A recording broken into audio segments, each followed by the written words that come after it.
Kisah Imam Syafi'i. Imam Syafi'i, yang bernama lengkap Muhammad bin Idris al-Syafi'i, adalah salah satu ulama terbesar dalam sejarah Islam.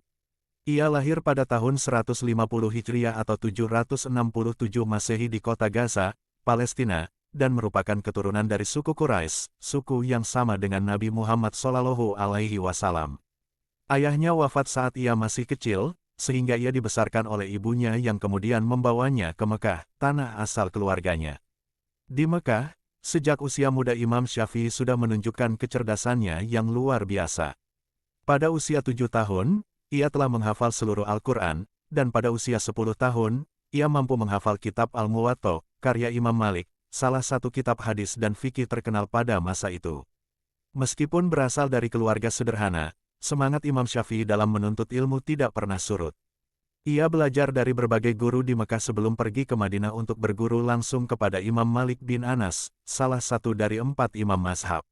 Imam Malik sangat menghormati muridnya yang cerdas ini, dan dari beliaulah Imam Syafi'i banyak belajar tentang hadis dan metode istinbat hukum dari para ahli Hijaz.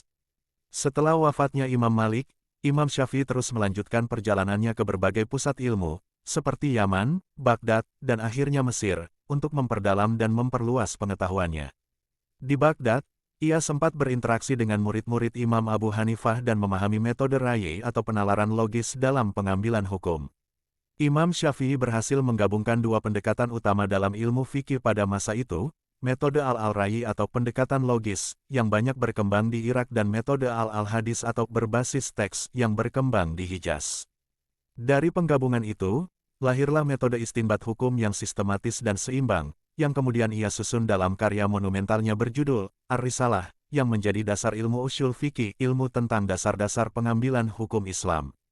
Selain itu, ia juga menulis sebuah kumpulan pendapat dan fatwa hukum berdasarkan analisisnya terhadap Al-Quran dan hadis, disertai dengan argumentasi yang kuat.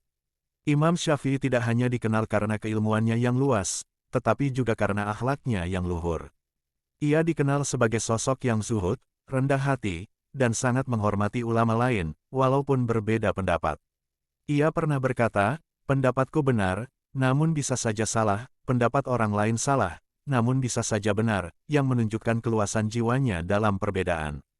Sikap ini membuatnya dicintai banyak orang dan dihormati bahkan oleh mereka yang mengikuti mazhab lain.